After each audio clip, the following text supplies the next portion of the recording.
अस्सलाम वालेकुम नाजरीन, आप देख रहे हैं स्टेट क्राफ्ट और मैं हूं सैयद मुजम्मिल शाह। नाजरीन, आज का दिन यानी कि 28 मई पाकिस्तान की तारीख में इंतहाई अहमियत का हामिल है और उसकी वजह यह है कि 1998 28 मई को चागई के मुकाम पर पाकिस्तान ने 5 एटमी धमाके करके भारत से स्टेलमेट का ऐलान किया। उस वक्त भी वजारत उज़्मा नवाज शरीफ साहब के पास थी और आज 28 मई 2024 की अगर बात करें तो आज का दिन भी मुस्लिम लीग नवाज़ के लिए ख़ासी अहमियत का हामिल है। उसकी वजह यह है कि 2017 में जब नवाज़ शरीफ साहब के ख़िलाफ़ पैनमा केस का फ़ैसला आया तो वजारत उज़्मा से उनको हाथ धोना पड़े और पार्टी सदारत भी छोड़नी पड़ी, जिसके बाद हमने देखा कि 11 मई 2024 को शहबाज शरीफ साहब ने इस्तीफ़ा दिया पार्टी सदारत से। उन्होंने वजह ये बताई कि वजारत उज़्मा की जो मसरूफ़ियात हैं उसके बायस वो पार्टी की सदारत की जो एक्टिविटीज़ हैं उसको कंटिन्यू नहीं कर सकते।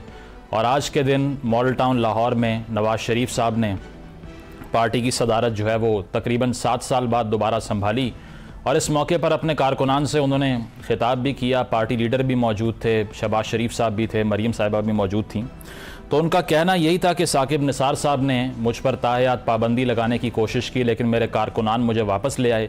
बहुत से गिले शिकवे उन्होंने किए, दोबारा से लंदन मीटिंग का जिक्र किया और दोबारा से बानी चेयरमैन तहरीक इंसाफ पर भी तनकीद की कि मैंने बनी गाला की सड़क बनाने में उनकी मदद की, खुद चल के उनके पास गया लेकिन उन्होंने मेरे खिलाफ साजिश की। और बहुत से लोग, ज़हीरुल इस्लाम साहब का भी उन्होंने नाम लिया कि वो इस साजिश के आला कार बने और पाकिस्तान की तरक्की में रुकावट डाली अकॉर्डिंग टू हिम। तो अब देखना यह है कि नून लीग की सदारत जब नवाज़ शरीफ साहब के पास आई है तो क्या इसका असर नून लीग के बयानिए पर भी पड़ेगा या फिर रूटीन के मामला जैसे चल रहे हैं मफामत से उसी तरीके से इसको कंटिन्यू किया जाएगा। और दूसरा बड़ा टास्क जो है वो है तहरीक इंसाफ के मुज़ाकरात के हवाले से, क्योंकि वो मुज़ाकरात किससे करेंगे इस पर सवालिया निशान है। और अली अमीन गंडापुर साहब के हवाले से भी ये बातचीत हो रही है कि शायद वो एक अहम ब्रिज बन जाएं इस्टेब्लिशमेंट और ताकतवर हलकों और उनकी पार्टी के दरमियान मुज़ाकरात को सक्सेसफुली कंडक्ट करने का। तो इसमें कितनी सदाकत है और नवाज़ शरीफ साहब का मज़ामत का बयानिया आगे चल के देखने को मिलेगा या नहीं, और साथ साथ वो जो एहतसाब की बात कर रहे हैं उसको वो अमल में लाएंगे या नहीं, इससे प्रोग्राम का आगाज़ करते हैं। पैनल हमारे साथ मौजूद है। आमिर रियाज राना साहब ज्वाइन कर रहे हैं, सीनियर सहाफ़ी हैं, तजिया निगार हैं। अमीर अब्बास साहब सीनियर सहाफ़ी तजिया निगार हमारे साथ मौजूद हैं। अजमल जामी साहब सीनियर सहाफ़ी तजिया निगार स्टूडियोज़ में तशरीफ़ रखते हैं। आप तीनों का बहुत शुक्रिया। राना साहब, आपसे आगाज़ करता हूँ। आज जो मियाँ साहब की तकरीर थी, आगाज़ साकिब निसार साहब से किया उन्होंने, और उन्होंने ये कहा कि जिस तरह से आवाम ने और मेरे कारकुनान ने उनके फ़ैसले को रद्दी की टोकरी में फेंका है तो इसके बाद अब ये उम्मीद है कि दोबारा से मुल्क को तरक्की की राह पे हम गामजन कर लेंगे। लेकिन बयानिए का क्या करना है नून लीग ने? आपको लगता है कि कन्फ्रंटेशन का पाथ वो अब लेंगे पार्टी सदारत संभालने के बाद? देखिए, आज भी उन्होंने गिले शिकवे किए हैं। उन्होंने कन्फ्रंटेशन की बात इस सेंस में नहीं कही कि कोई वो मौला जट बन गए हों कि क्या कर देंगे, लेकिन उन्होंने बात को थोड़ा सा बढ़ाया, जनरल ज़हीर वाली बात करके क्लैरिटी के साथ बात की जो उनके अपने DGI थे 2014 में, और उनको फिर डाइन आउट भी किया उन्होंने, चाय पिला के खुदा हाफिज भी किया। और चौधरी निसार अली खान ने फिर शील्ड भी दी जनरल ज़हीर को, जो धरनों के मेमार थे, सबको पता था उस वक्त भी। और अब आप देख लें कि उन्होंने कहा कि बताएं कि उन्होंने तीसरी कुव्वत किसको कहा था। नहीं है तो लंदन प्लान के उन्होंने मुबशर लुकमान का भी हवाला दे दिया। तो अब जिस उससे खूबसूरती से खान साहब आजकल अडियाला से रोज़ाना कहते हैं कि एक लंदन प्लान है, चूँकि वो एक खुद लंदन प्लान में बैठ के आए थे तो उनके नज़दीक तो सारे लंदन प्लान हो सकते हैं, क्योंकि एक आदमी जब खुद शरीक जुर्म रहा हो कि जी किस तरीके से, और वो बनी गाला की बात, वो एक होती है सियासत।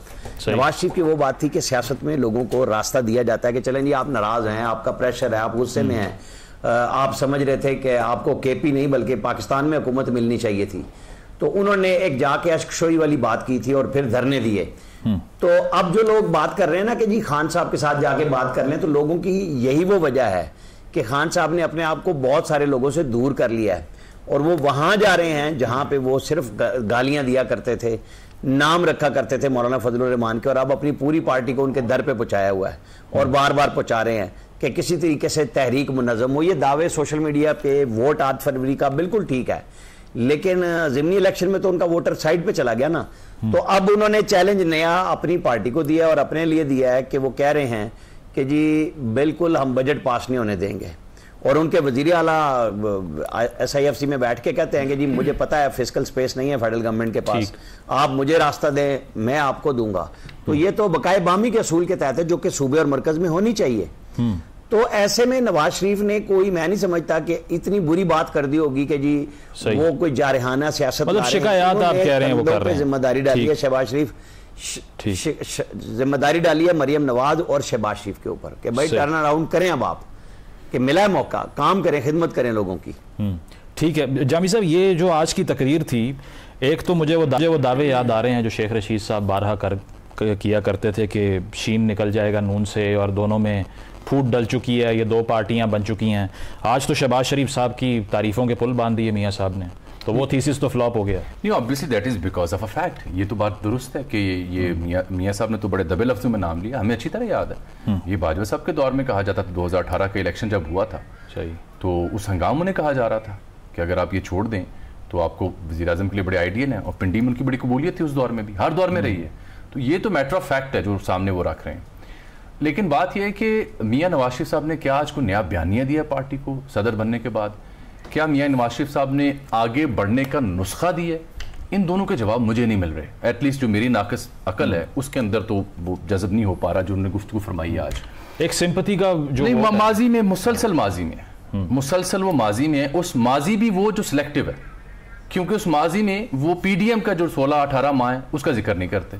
सही, सिलेक्टिव माजी है कि कैसे उनको निकाला गया, कैसे इमरान खान साहब को लाया गया। और इससे भी ज्यादा जो मैं अर्ज कर रहा हूं कि एक तो बयानिया कोई नहीं दिया और कोई आगे का रोड मैप नहीं दिया। तीसरी सबसे खतरनाक बात यह है जो पाकिस्तानी सियासत के लिए बड़ी अफसोसनाक है, वो ये है साहब कि उन्होंने, जैसे इमरान खान साहब ये कहते हैं ना कि मैं इनसे बात नहीं करूंगा, सही, ये मेरा मैंडेट वापस करें फिर इनसे मैं बात करने को तैयार हूं, अदरवाइज इनसे बात नहीं करूंगा, बात कहीं और करूंगा। ऐसे ही आज मियाँ साहब ने भी कुछ जुमला दबे लफ्जों में ऐसे ही कहा है। इसका मफहूम ये था कि पहले वो इतराफ करें कि लंदन प्लान क्या था और कैसे चलती हुकूमत को फारिग किया गया, और फिर उसके बाद हम उनसे बात कर सकते हैं। ये मियाँ साहब के अपने मुंह के अल्फाज हैं। तो हुकूमत को भी बात करने की, मुज़ाकरात की जरूरत है। यानी हुकूमत को भी उन्होंने बता दिया कि पहले इमरान खान साहब माजी में जो कुछ हुआ, जैसे वो लाए गए, सही, उसका एतराफ करें, इदराक करें, और फिर हम उनसे बात कर सकते हैं। तो जैसे मैं अर्ज ये कर रहा हूं कि जैसे खान साहब ने एक शर्त रखी है ना, ऐसे मियाँ साहब ने भी शर्त रख दी, तो इससे हालात और खराब होंगे। असल बात यह है कि मियाँ साहब आज जब सदारत संभाल रहे थे तो मरियम नवाज का जिक्र है, हमजा शहबाज का जिक्र है, शहबाज शरीफ का जिक्र है, उनके अपने मसाइब का जिक्र है, और कुछ रहनुमाओं का जिक्र है जिन्होंने जेलो बंद काटी, कैदो सोबत काटी है। बिल्कुल ठीक है, लेकिन एट द एंड क्या मियाँ साहब ये नहीं समझते कि आज के दौर में जो वोटर सपोर्टर है, जो यूथ पर मबनी है, वो ये नहीं सोच रहा होगा कि जनाब पार्टी तो सारी घर की है, वजीर आला भी घर का है, वजीर आजम भी घर का है, सदर भी घर का है, और फिर आपने नया बयानिया क्या दिया है सिवाय इसके? क्या माजी में झांक कर रोने, अब शिकवा कर रहे हैं अपने आप से और लोगों से? और अगर आप 4-5 लोगों का नाम ले रहे हैं, आपने सिर्फ जनरल ज़हीरुल इस्लाम का नाम लिया, मौलाना तारुल कादरी का नाम लिया, इमरान खान साहब का नाम लिया, आप या तो खुल के आए सामने यार ये मेरा बयानी है, इन लोगों ने हुकूमत चलती की और अब उनके खिलाफ हमारी हुकूमत है ना, एक्शन लेंगे। अब अपनी हुकूमत में किसके खिलाफ हो रहे हैं? एक्शन लें। मतलब इसलिए मुझे इसमें कुछ नया नहीं लगा, बस यही लगा कि माजी का रोना है और रोड मैप भी नहीं दे पाए, और जारहाना सियासत नहीं, रोड मैप नहीं दे पाए। एक बड़ा लीडर जो है इस काट का 3 बार का वज़ीर आज़म रहा हुआ, उसको चाहिए था रोड मैप देता। ठीक है, बिल्कुल ठीक है। अमीर अब्बास साहब, आप भी यही समझते हैं कि मियां साहब ने शिकायत तो की? बात बीच में करनी है। जी आमिर साहब कमेंट कर लें आप। वो चूंकि जामी साहब ने एक बात कही जनरल बाजवा का नाम लेके, तो मैं आपको किस्सा सुना दूं। जब नवाज शरीफ दिल का इलाज कराने लंदन गए हुए थे और ऑपरेशन हो गया था, तो शहबाज शरीफ वहां गए थे और अपने बड़े भाई को यह पैगाम पहुंचाया कि जनरल राहील शरीफ चाहते हैं कि आप रिजाइन कर दें और मैं प्राइम मिनिस्टर बन जाऊं। उसके बाद नवाज शरीफ 777 पे बैठ के लाहौर आ गए थे, और आपको याद होगा कि उस वक्त बिलावल और इमरान खान भाई भाई बने हुए थे, आज़ाद कश्मीर में इलेक्शन हो रहे थे और दोनों नवाज शरीफ को कह रहे थे मोदी का यार है, और सीटें तकसीम हुई थी। नवाज शरीफ की लैंडिंग के अगले दिन आज़ाद कश्मीर में इलेक्शन थे और लैंडस्लाइड विक्ट्री PMLN को मिली थी, और वहां पे बड़े बड़े अफसरों के तबादले कर दिए गए थे कि तुमने तो कुछ और कहा था। मैं ये बात इसलिए भी बता रहा हूं, एक तो नवाज शरीफ ने कही, दूसरे मैं आपको बताता हूं कि वो जो वोट आया ना लोगों का, उसके बाद वो RTS बनाया गया था कि लोगों के वोट को कैसे बंदोबस्त करना है, क्योंकि आज़ाद कश्मीर में वो फेल हो गया था काम, तो फिर वो RTS बनाया गया था। सही, ठीक है अमीर अब्बास साहब, ये जो आज आउटलुक दिखाई दी नवाज शरीफ साहब की, जिस तरह जामी साहब कह रहे हैं कि एक तो रोड मैप उस पर मिसिंग है, पुरानी बातें रिपीट हो रही हैं, स्टक इन द पास्ट वाली मेंटालिटी है, आपको भी यही लगता है कि नवाज शरीफ साहब ने जितनी बातें आज की हैं, बेशक साकिब निसार साहब का जिक्र हो, लंदन प्लान का जिक्र हो, इसमें कोई नॉवेल्टी का फैक्टर नहीं है, कोई नई चीज़ नहीं है? बहुत शुक्रिया मुजम्मिल साहब, आप तीनों दानिश्वर हैं, आप बेहतर कमेंट कर सकते हैं, एनालाइज कर सकते हैं। मुझे तो इतना समझा दें कि जो आज तकलीफ का पूरा पाकिस्तानी जमहूरी निजाम का हमारा जो मियां से बड़े भाई की मुकम्मल तौर पे वो मानिक मुख्तार थे, फिर बड़े भाई ने 3 बार छोटे भाई को वज़ीर आला बनाया। अमीर अब्बास साहब, गालिबन आपकी आवाज में खलल है। प्रोग्राम में एक ब्रेक शामिल करते हैं, ब्रेक के बाद डिस्कशन को कंटिन्यू करेंगे। Stay with us.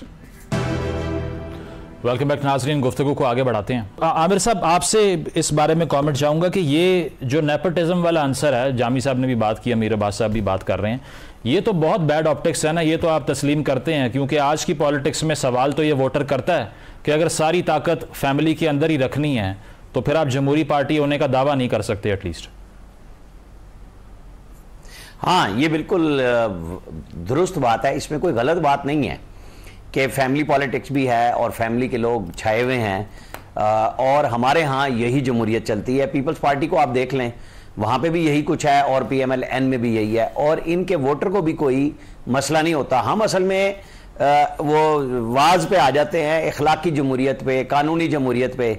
यहाँ पे सारे के सारे सौदे की जमहूरियत पे बैठे होते हैं कि अपने मामलात को किस तरीके से सेट किया जा सकता है, और इसमें कोई पार्टी ऐसी नहीं है जो ये काम ना करती हो। हर दौर में हर पार्टी ने, और इसमें छोटी बड़ी पार्टियां शामिल हैं। आज महमूद अचकजई साहब आइन के तहफ़्फ़ुज़ की पार्टी बढ़ा के PTI को साथ लेके चल रहे हैं ना।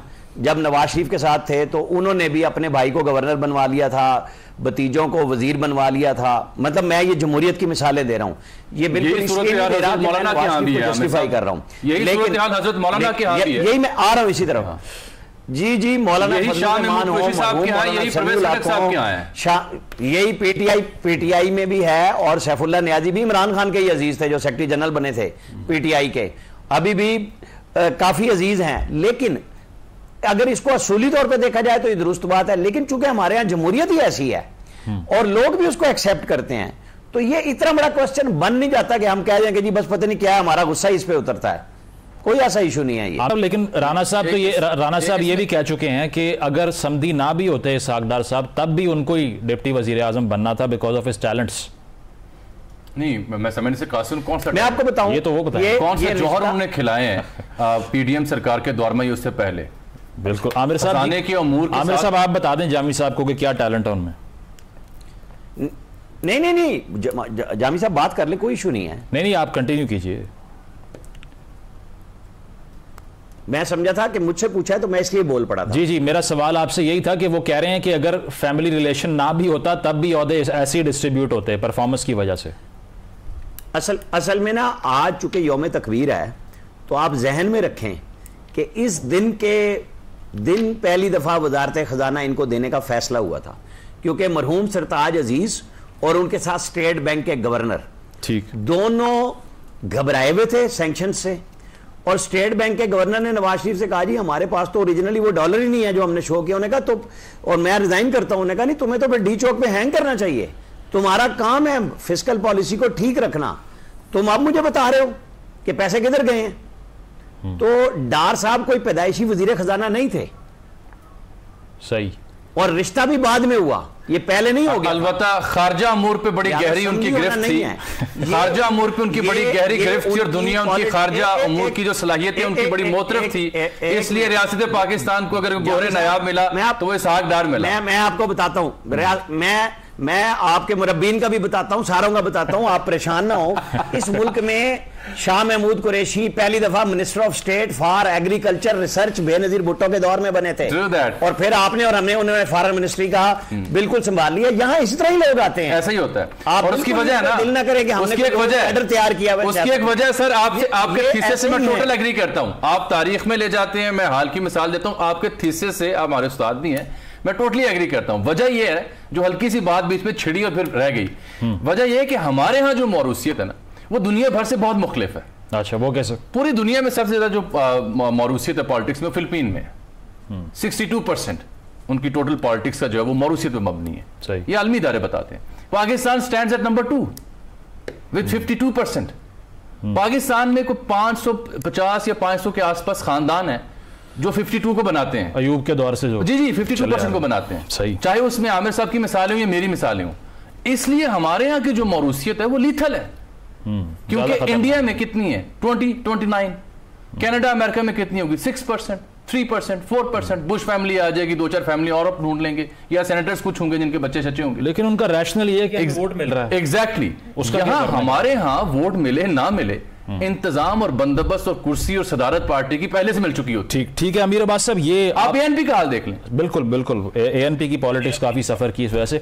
अमीर अब्बास साहब, आप कंप्लीट कर लीजिए, आपकी आवाज में जो खलल था उससे आपका कमेंट कंप्लीट नहीं हुआ। मैं तो बस यही कहना चाह रहा था कि ये दो भाइयों का मुल्क है, ये दो भाइयों की सियासत है, ये दो भाइयों की शतरंज है। और 25 करोड़ लोग, जैसे कोई चरवाहा मवेशियों को हांगता है, किसी चरागाह में छोड़ देता है, वो मवेशी को, भेड़ बकरियां सब नीचे निबाड़े, बस चारा खाए जानी है। ये देखिए, ये इट इज डायकॉटमी मुजम्मिल साहब, it is dichotomy in democracy, कि जहां चंद डेमोक्रेसी के क्रेडेंशियल्स की सरियन ये कत्ल है उसका, कि चंद लोग, चाहे वो नून लीग हो, चाहे पीपल्स पार्टी हो, चाहे पीटीआई हो, कोई भी जमात, जहां चंद लोग पेटेंट राइट समझ रहे कि हाँ ये हमारी जागीर है, तो फाड़ में जाओ सारे, जान तुमने जान। ये पेटेंट राइट नहीं बनाया जा सकता जमहूरियत के अंदर, इजारादारी नहीं दी जा सकती किसी को। कैसे हम इंटेलिजेंसिया का हिस्सा होते हुए हम कैसे आज लोगों को कहें कि हाँ ये बिल्कुल ठीक है, हम इसको वैलिडेट कर दें, हम इसको सर्टिफाई कर दें, हम इसको रिकग्निशन और एक्नॉलेजमेंट दें इसको माशरे के अंदर कि ये ठीक हो रहा है, या हम इसको कंटेस्ट करें, इसको चैलेंज करें कि ये रिवायात खत्म होनी चाहिए। कैसे चंद जमातें, एक जमात इस्लामी को छोड़ के आप बाकी सारी जमातें देख लें, उनमें लीडरशिप तब्दील नहीं होती। अब चले किसी जगह पे लीडरशिप तब्दील नहीं हो रही, तो कम से कम बाकी हो जाए, तो बाकी खानदान से निकाल के और लोगों को दे दो। नहीं, उनकी फिर सीट भी नहीं बची ना, इसीलिए कोई जमात इस्लामी की मिसाल दी आपने, वो कह रहे हैं हम वोट ले रहे हैं, वैलिडेशन ही डेमोक्रेसी होती है, कंसेंसस है। यार ये मुजम्मिल, यार खुदा के लिए यार, आप what to do with it, this is a question, not my opinion. मैं ऑब्वियसली मैं समझ रहा हूं, लेकिन ये स्ट्रक्चर कर दिया ना सिस्टम को यार, कि ये सिस्टम स्ट्रक्चर कर दिया, जब भी ये सिस्टम उगलेगा ये कुछ खास लोगों को ही उगलेगा। सही। जब इसको स्ट्रक्चर ऐसा कर दिया है कि जब भी ये किसी को मुंतखब करेगा वही ये चंद खानदान मुंतखब होगा। अब मैं कैसे समझाऊं पाकिस्तान के आम आदमी को कि ये स्ट्रक्चर कैसे किया है सिस्टम, एक मुनज़्ज़म तरीके से, ऑर्गेनाइज तरीके से निज़ाम को स्ट्रक्चर किया गया है यार। मैं तो जानता हूं, आप तो जानते हैं, बाकी जो दानिशवर लोग उनको तो पता है ना। चले एक आम आदमी, सादा लो आदमी को तो ये दलील दी जा सकती है, या उसको तो ये दलील, उसको तो ये सुबह शाम ये कैप्सूल दे रहे हैं कि हाँ हमें तो वोट मिलते हैं, हम मिलते हैं वोट तुम्हें। फिर वो 8 फरवरी भी हम जानते हैं कि वो कैसे वोट मिलते हैं, वो फिर 2018 का 25 जुलाई भी हम जानते हैं कैसे वोट मिलते हैं, वो 11 मई 2013 भी हम जानते हैं कैसे वोट मिलते हैं, फिर वो 1985 से कैसे नवाज शरीफ आए वो भी हमें पता कैसे वोट मिलते हैं, फिर वो आईटीआई भी हम जानते हैं कैसे वोट मिलते हैं। तो ये वोटों की कहानी जो नहीं किसी और को सुनाई जाए, मतलब ये कहानी हम ये आर्गुमेंट नहीं पाए कर सकते कि ये वोटों से सब हो जाए। बिल्कुल प्रिंसिपल ये नहीं है आपके नजदीक। जामी साहब, 2 बातें और जो आज अहम हुई, एक तो नवाज शरीफ साहब ने आज ये खाकान अब्बासी साहब की भी तारीफ कर दी, हालांकि खाकान अब्बासी साहब जो है वो क्या कह रहे हैं आपको पता है? वो लम्हा देखने वाला था, क्योंकि मुझे लगा शायद उन्हें मुगालता हुआ, लेकिन उससे पहले अमीर बात साहब ने थीसिस दिया ना, उसमें थोड़े सा ऐड ऑन करना चाहूँ। बिल्कुल ठीक फरमा रहे हैं, लेकिन जब मेरे दोस्त ये स्ट्रक्चर की बात करते हैं ना, तो स्ट्रक्चर में फिर मेरे सियासतदानों को भी पहले दिन से ऑन बोर्ड करें। ये भी जिम्मेदार हैं जो रात की तारीकी में जाके मिलकर स्ट्रक्चर को मजबूत करते हैं और अपनी बारी लगवाते हैं। अगर ये एक दूसरे के हाथ मजबूत करते तो वो वाला सिस्टम उतना मजबूत ना होता जितना आज मजबूत हुआ पड़ा है। इन्होंने एक दूसरे के हाथ मजबूत करने की बजाय, सियासत के जमहूरियत के हाथ मजबूत करने की बजाय अपनी बारी लगवाने में ही आफियत जानी, ये भी जिम्मेदार है। सिर्फ आप इस्टेब्लिशमेंट को मरूद इल्जाम ठहरा के बरी जिम्मा नहीं हो सकते। बिल्कुल, जो कोऑपरेट करते हैं, बिल्कुल, ये फैक्ट की बात है, सामने की बात है, बात पे पूरी करनी चाहिए। तो आपने जो लम्हा जिसका आप जिक्र फरमा रहे हैं, जी मेरे दोस्त का जी वो लम्हा जब उन्होंने उनका जिक्र किया तो सामने अचानक कैमरामैन ने हनीफ अब्बासी को कट कर दिया और वो कह रहे हैं कि कह रहे हैं, यानी उनका हाथ यूं आया कि ये शायद मेरे बारे में बात करना चाह रहे हैं, लेकिन वो उसकी तायद मुझे उस सूरत में हुई जब उन्होंने मिफ्ता इस्माइल का भी जिक्र किया। और ऑब्वियसली शाहिद खान अब्बासी साहब से मियां साहब की जो उनसियत है या रगबत है, उल्फत है, वो उसके एक तो उससे नई पार्टी बनने का फैसला तब्दील हो सकता है? नहीं, मेरा नहीं ख्याल। मेरा ख्याल अब देर हो चुकी, क्योंकि जब उनकी लंदन में मुलाकात भी हुई, उसके बाद जब वापस आके उन्होंने इंटरव्यूज दिए तो उसके बाद राहें जुदा हो चुकी थी। बीच में कुछ दोस्तों ने कोशिश भी की, आमिर साहब ज्यादा आपको बता सकते हैं, लेकिन तब तक आई थिंक काफी दूरी बढ़ चुकी थी। नई पार्टी बनती नहीं बनती, आई थिंक इनकी वापसी अब मुश्किल लग रही है। आमिर साहब, ये एक और कमेंट जो खुर्शीद शाह साहब ने किया, उन्होंने कहा कि पार्टी सदर बनना नवाज शरीफ साहब का ये साबित करता है कि शहबाज शरीफ पे अब कॉन्फिडेंस नहीं है। आपकी इंटरप्रिटेशन भी यही है? आपको एक बात बता दूं, खुर्शीद शाह साहब वो वाहिद सियासतदान है जिनका नून के साथ बहुत इज्जत, एहतराम और मुस्तकिल राब्तों का रिश्ता है, और वो तनकीद बरसरे आम करते हैं। इससे ज़्यादा मैं नहीं कह रहा उनके इस तबसरे के ऊपर, और बेनिफिशरी भी हैं, मेरे बड़े अच्छे दोस्त भी हैं। ये सियासत का रंग होता है कि तरीके से रिकॉर्ड पे बात ले आएं आप और बात कर दें। जब साकिब निसार का हम जिक्र करते हैं और जामी साहब जो बात कर रहे थे, मैंने आपको याद होगा मैंने कहा था हमारे यहाँ है सौदे की सियासत।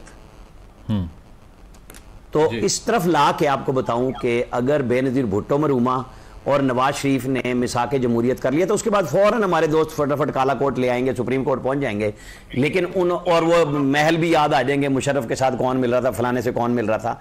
इसके बावजूद दो जमातों ने ये तय किया और उसको आज तक चला रहे हैं कि हमें सियासत को वहां नहीं लेके जाना। रंग ढंग बदलते हैं, चलते हैं, लेकिन एक्सटेंशन का वोट दे दिया बाद में उस वक्त की इस्टेब्लिशमेंट, खान साहब को जब इस्टेब्लिशमेंट कंधों पे बिठा के लाई, ठीक है, और उस वक्त पूरी इस्टेब्लिशमेंट के खड़ी थी कि किसी भी सूरत में नवाज शरीफ को रहने नहीं देना।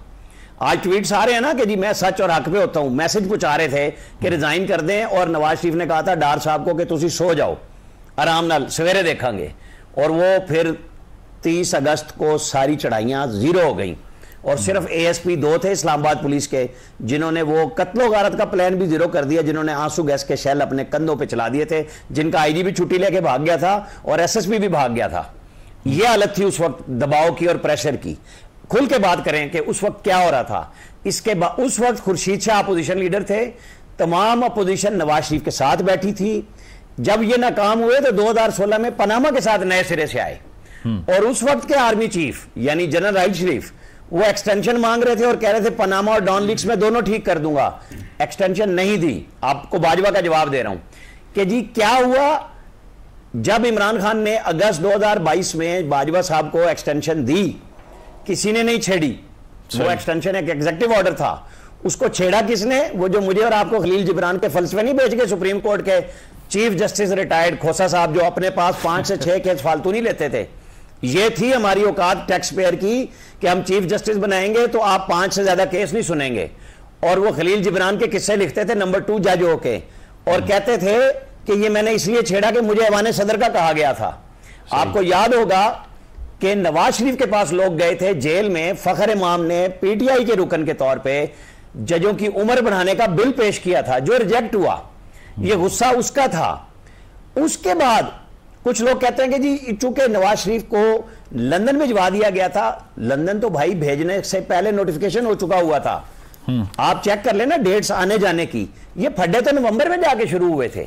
नवाज शरीफ ने बिल्कुल अपनी पार्टी को कहा, फिक्रे भी आ गए कि जी हलफ लिया है, बताए नहीं। जनवरी में लोगों ने लाइन में लग के वोट दिए, सब ने दिए। ये सवाल मैं हमेशा कहता हूं, इसका जवाब नवाज शरीफ पे वाजिब है कि आपने बगैर किसी मकसद के, जब आप जा चुके हुए थे, आपकी लड़ाई भी थी, आपने बाजवा साहब को क्यों एक्सटेंशन दी? जब आपने राहिल शरीफ के ऊपर एक असूल बनाया, भाई ने कन्विंस कर लिया नहीं दूंगा, और बाजवा साहब ने इनको निकालने में, नहीं मैं आपको बताता हूं, बाजवा साहब ने नवाज शरीफ को निकालने का प्लान उस वक्त कर लिया था कि अगर राहिल शरीफ को एक्सटेंशन नहीं मिली तो मुझे भी नहीं मिलेगी। सही मतलब प्रिंसिपल जो था उनका वो कॉम्प्रोमाइज हुआ ना। वो चैंपियन करते थे इस बात को कि आज तक हमने एक्सटेंशन नहीं दिया। प्रोग्राम में एक ब्रेक शामिल करते हैं, ब्रेक के बाद वापस आएंगे। Stay with us. Welcome back नाज़रीन, पैनल हमारे साथ मौजूद है, डिस्कशन को कंटिन्यू करते हैं। अमीर अब्बास साहब, ये एक खुर्शीद शाह साहब का बयान, इस पर भी कमेंट कर दें, और दूसरा आज जिस तरह से तकरीर का बड़ा हिस्सा नवाज शरीफ साहब का झूठे केसेस के बारे में था, और दूसरी खबर यह है कि नैब ऑर्डिनेंस की जो नई तरमीम सामने आई है उसमें जिस्मानी रिमांड 14 रोज़ से 40 रोज़ हो गया है इसी हुकूमत के अंडर। साद रफीक साहब तनकीद कर रहे हैं, नवाज शरीफ साहब कह रहे हैं झूठे केसेस माजी में बनाए गए। कैसी कॉन्ट्रडिक्शन वाले सच्चे हैं? बिल्कुल।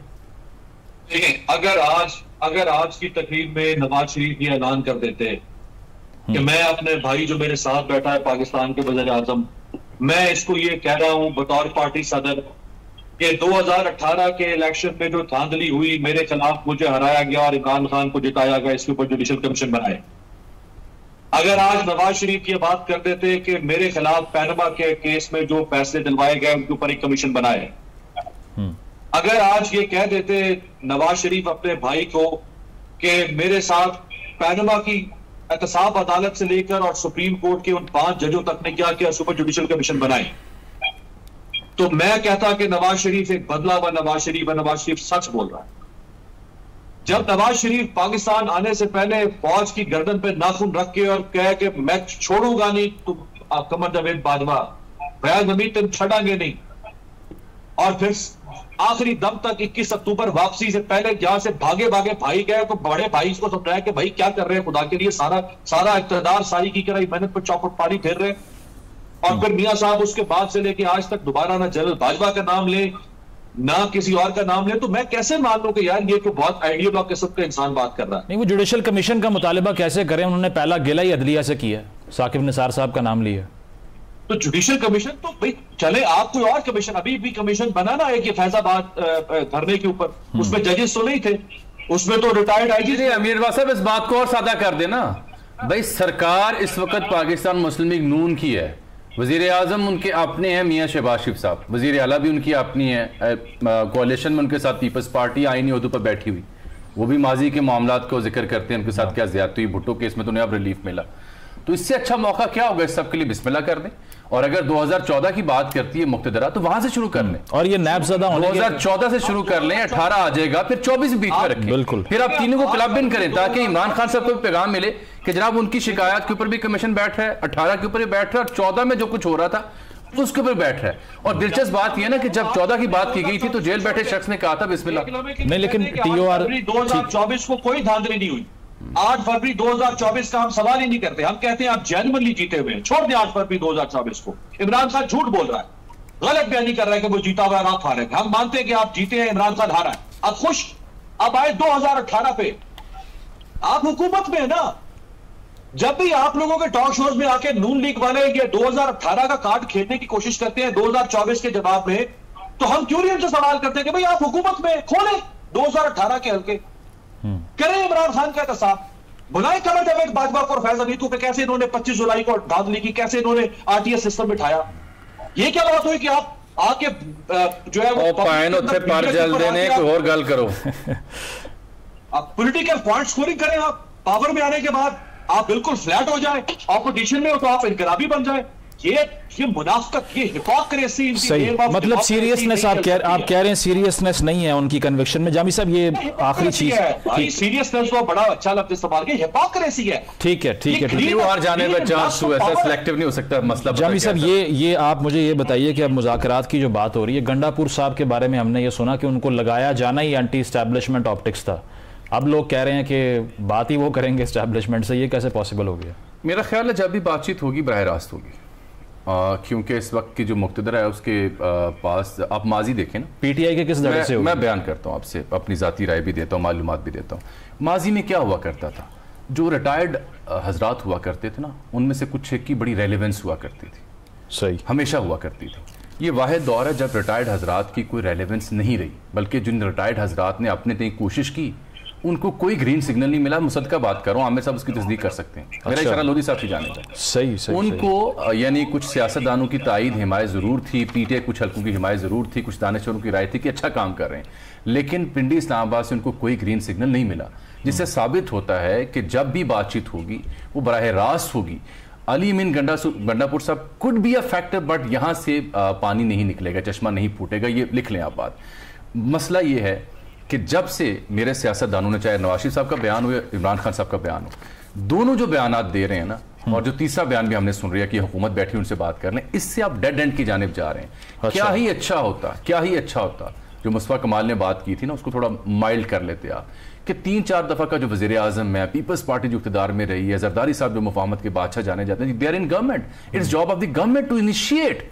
गवर्नमेंट को ऐसा डेलीगेशन बनाती, कोई कमेटी बनाती, ये खुद चले जाते हैं। पीपल्स पार्टी ने हुकूमत साजी की भी ऑफर कर दी। और कहता हूं अगर नवाज शरीफ साहब या कोई और जेल में इमरान खान साहब के पास चला जाए कि भाई मईशत का ये मसला है, फॉरेन अफेयर्स में ये मसला है, दहशतगर्दी के ये मसाइल है, इकॉनमी यहाँ पे आई हुई है, अवाम बड़े बेचैन है, तकसीम हुई पड़ी है, मैं और आप अपना मसला हल कर लेते हैं, उसके लिए फलां कमीशन बना देते हैं, आइए जरा मुल्क की तामीर और तरक्की के लिए हाथ डालें, और ये पब्लिक बात करते।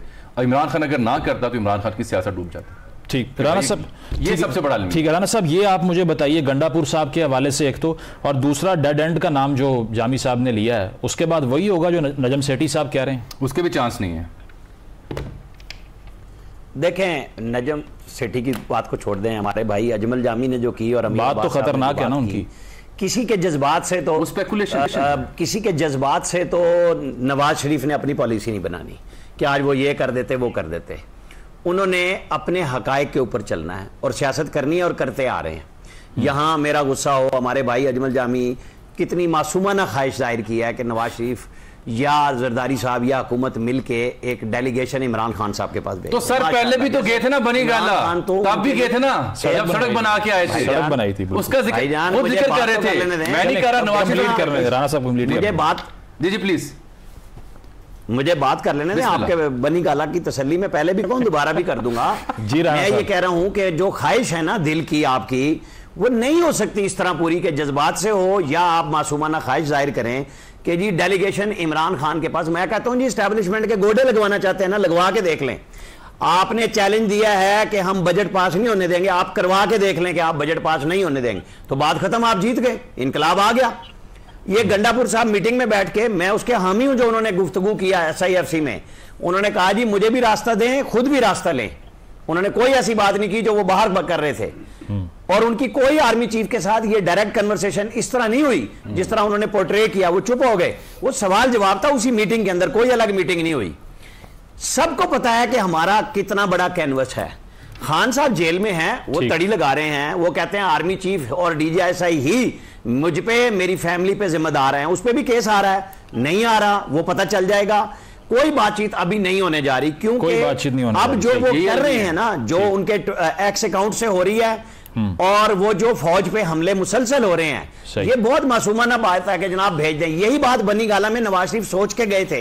यही बात मौलाना फजलुर रहमान की उन्होंने मुस्तरद की थी 2013 में कि इमरान खान को हिस्सा दो इख्तिदार में, KP में वो अक्सरियत में आया है। दोनों दफा में नवाज शरीफ को डज पड़ी पॉलिटिकली। उनका ख्याल था कि हम हारमोनी से चलेंगे, मामला चल जाएंगे, सियासत चलती रहेगी। दोनों दफा इमरान खान ने उस बात को लिया ही नहीं, और वो आज भी वहीं खड़े हैं। ठीक है, बिल्कुल आपकी ख्वाहिश जरूर हो सकती है, मेरी भी हो सकती है। यही सबसे बड़ा अलमिया ना कि खान साहब सियासी जमातों से बात नहीं करना चाह रहे। ये तो जामी साहब ने कन्फेस कर लिया। इतनी खुल्लम खुल्ला लड़ाई है कि अदलिया फौज आपस में लड़ रहे हैं, सियासतदानों के साथ खान साहब बात नहीं कर रहे हैं। ये तो वो थे शहबाज शरीफ जिसकी तकरीर पे लोग कहते थे कि आप फुसफुसी तकरीर की है PM बन के, उसी इमरान खान को ऑफर कर रहा है मुज़ाकरात की, और वो लितर मारता है जवाबन। ठीक है आमिर साहब, मतलब आपकी गुफ्तगू का क्रक्स ये है कि ये जो डेडलॉक है ये नून लीग की तरफ से इनिशिएट नहीं हुआ। अमीर अब्बास साहब, लास्ट मिनट है, इस डेडलॉक का सोल्यूशन फिर क्या है? देखिए, इस पर तो कोई शक नहीं है कि शहबाज शरीफ इस वक्त एक मफलूज और मजबूर वज़ीर-ए-आज़म, उनके पास में नहीं है इमरान खान के बारे में फैसला करना। इमरान खान के बारे में अगर फैसला हुआ तो वो कहीं और से, शहबाज शरीफ चाहेंगे भी तो वो फैसला नहीं कर सकते, पीपल्स पार्टी चाहेगी तो वो फैसला नहीं कर सकते। फैसला इमरान खान के बारे में कहीं और से। हाँ, लेकिन ये दोनों समझा सकते हैं अपने मेहरबानों को, अपने ताल्लुकदारों को, अपने करीबी अजीजों को, ये दोनों समझा सकते हैं और इनके ऊपर नाज़िम है। हमेशा हुकूमत वक्त, government of the day is the sole responsible of any correct और डिसकरेक्ट ऑफ द स्टेट। ये इनका काम है कि ये इस मुल्क को क्राइसिस से निकालने के लिए समझाएं कि भाई इनको फिर ज्यादा बहुत हो गया, जितना जुर्म उसने किया है वो उस जुर्म से ज्यादा भुगत रहा है। अगर वो जुर्म है तो वो भुगत रहा है, भुगत चुका है बहुत सारा, ना करता जुर्म की सजा भी भुगत चुका हो। लेकिन वो अब शेख मुजीब से कंपैरिजन कर रहे हैं ना, ये भी तो मसला है। तो देखिए ना, शेख मुजीब फिर कॉन्टेक्स्ट आएगा ना, नया शुरू होगा। ये कॉन्टेक्स्ट तो आता है, ये राना साहब और अमीर अब्बास साहब, ये ऑन रिकॉर्ड है कि अभी जो हमारे दानिश्वर शेख मुजीब और खान साहब का पैरेलल ड्रॉ कर रहे हैं, यही दानिश्वर बड़े बड़े टीवी पर बैठ के किसी जमाने में शेख मुजीब और नवाज शरीफ का भी कंपैरिजन करते थे। बिल्कुल, नवाज शरीफ साहब भी मिसाल दे चुके हैं जी। उस वक्त खुद गया नवाज शरीफ ने कहा कि मैं भूलना चाहता हूँ ये सारी कहानी जो हुई शेख मुजीब वाली। ठीक है, वो कहते थे मेरे जेल से खुरच के निकाल दो, चलें, खुद कहते थे। ठीक है, वक्त खत्म हो गया अमीर अब्बास साहब, और क्रक्स यही है गुफ्तगू का कि अगर मुज़ाकरात का प्रोसेस शुरू होना है तो उसकी सोल रिस्पॉन्सिबिलिटी गवर्नमेंट के ऊपर ही फॉल करती है। बहुत बहुत शुक्रिया आमिर इलियास राना साहब, अमीर अब्बास साहब, अजमल जामी साहब हमारे साथ मौजूद थे। एक ब्रेक शामिल करते हैं, ब्रेक के बाद वापस आएंगे। Stay with us. नाज़रीन, प्रोग्राम में आपने मुलाहिज़ा किया, अपना फीडबैक ज़रूर दीजिएगा। इजाज़त दीजिए, अल्लाह हाफ़िज़।